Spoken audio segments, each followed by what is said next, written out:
Hello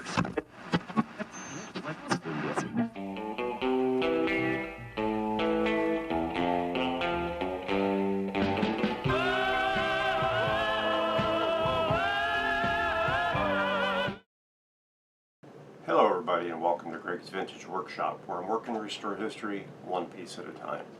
Tonight we're going to be starting a new project. It's going to be part one of a Phillips B5X04A radio built in 1960-61 in the Netherlands. So it's a unique radio. It's also an I-tube radio. Belongs to my son-in-law. It had belonged to his father, and his father gave it to him. But before it was his father's, it was his grandfather and grandmother. So I think they're originally from over there. And so it's been in his family for a while. It's in pretty rough shape, but we're going to see if we can get it working. No guarantees, but we'll give it the best shot we can. So without further ado, let's take a look at this thing and see what we're dealing with. Okay, so what we got here is a 1960 to 1961 Phillips AM/FM radio here, super heterodyne. It's the model B as in boy 5X04/54. It was made in the Netherlands. It belongs to my son-in-law, who got it from his dad. I think it was working at one point in time about 10-15 years ago, but it's in pretty rough condition at this point. And I'm going to get you off the tripod. We'll look a little bit closer at it. Alright, so here's the top. As you can see, it's pretty rough. There's some sort of glue here, some sort of paint here. We have a cigarette burn here. It's like a ribbed material. Not sure what we're going to do with that. We may have to come up with some new type of material for that. The ends are wood. The grill is plastic. That's a speaker on that side. Move around the front here, but we'll go over this side first. This end, the grill's off, but I do have it, and the speaker's all to pieces, so that'll have to be reconed. Come around the front. And it's pretty rough. Something, wood or something missing there, I think. And then we got a big crack here in this piece, which is plastic. Actually, I think that's paint right there and right there. We got push buttons up here that are sticking. Got a knob here, balance control, I think.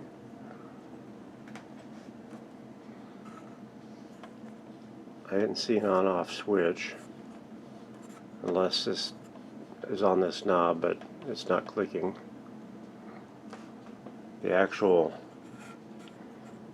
tuner knob does actually work. It's not very clear for you there, but let me see if I can tilt this thing up better in the light. That's a little bit better. Get an idea of what the bottom looks like with the legs. And here's that broken piece. It does look like paint there.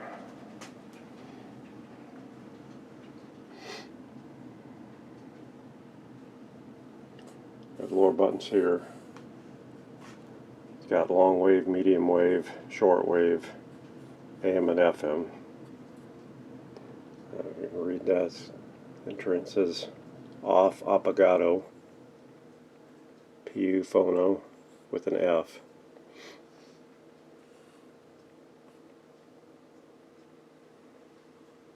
This looks like it was top of the line at some point in time, but it is definitely very rough.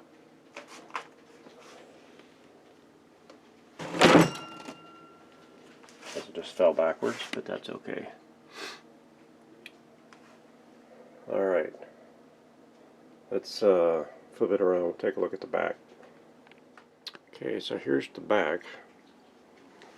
Back's in pretty good shape as far as all the indications on here, but it does have this big hole right through here, and I don't think there's going to be much I can do with that,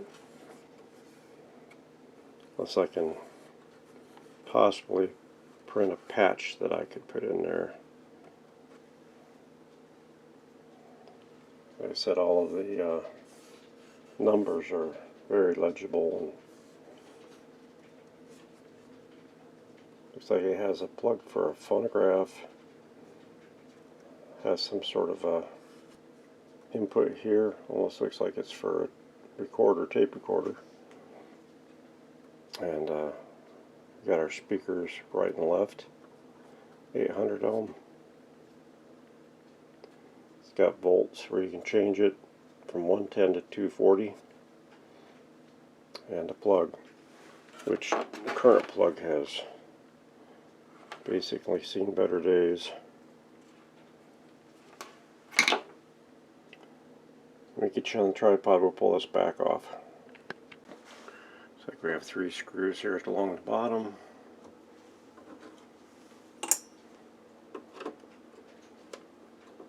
And 3 catches at the top, with spring catches.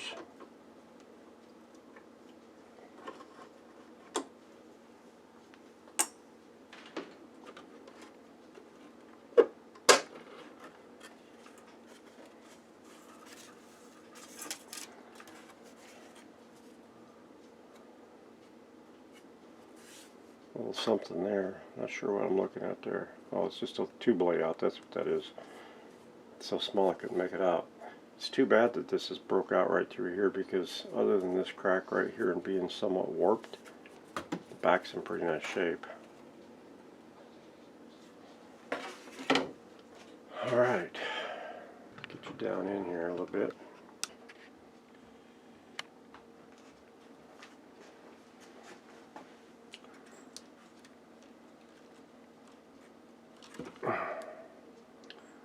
So that is a Phillips Mini Watt, and it was made in Holland, which pretty much goes to prove that this was manufactured in the Netherlands, which is what I found online. Unfortunately, these tubes I'm not going to have in my tube chart 9 chances out of 10 to be able to test them, so hopefully they're all good. Maybe I can find some sort of a cross-reference.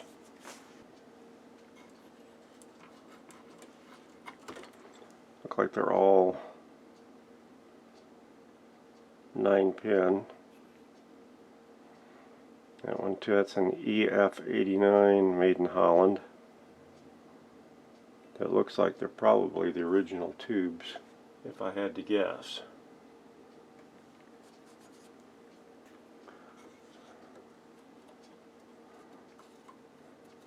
I can't get that in because I can't see. So I'm going to go ahead and take this out, because it'll be easier for you guys to see what I'm seeing if it's out. Here's the multi-voltage. We got 110, 127, 145, 165, 220, and 245. It's set on 120 right, or yeah, 110 right now. I think there's 4 screws on the bottom. I will pull those out. I'm going to leave the speakers intact and likely just cut the wires, because they don't look like they plug in, they're soldered on. Yeah. I'll bring you back. Okay, so it came out the front, not the back, which I wasn't expecting.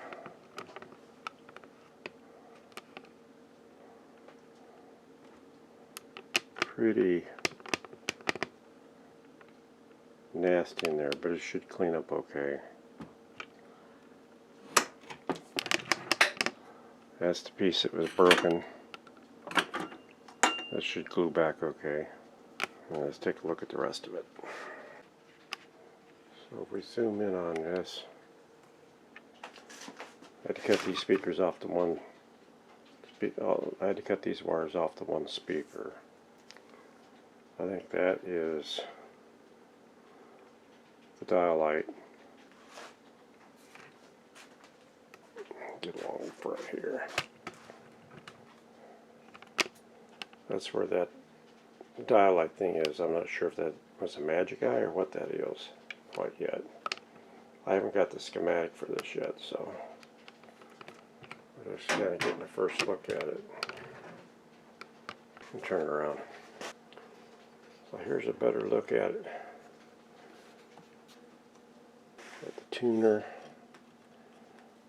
Strings are all in place, which is good. Has a stick antenna.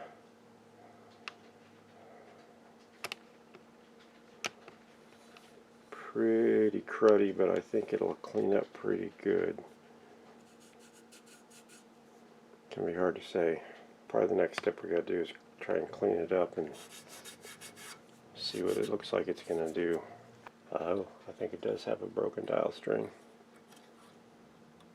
because that's not attached here. So it may need to be restrung. And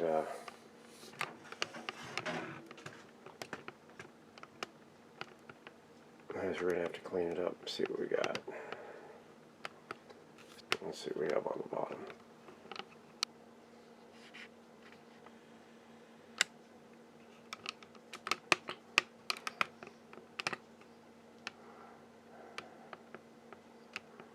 A lot of resistors. I have to check the tolerances on those resistors.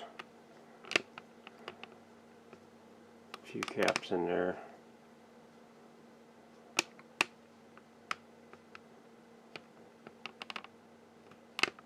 I gotta try and get some power hooked up to this thing and some speakers and see what we can get it to do before I mess with it.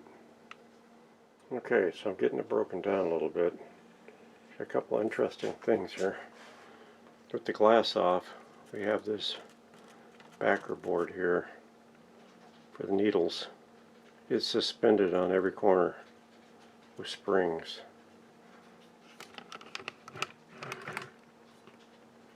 Spring on each corner. This corner actually has a double spring.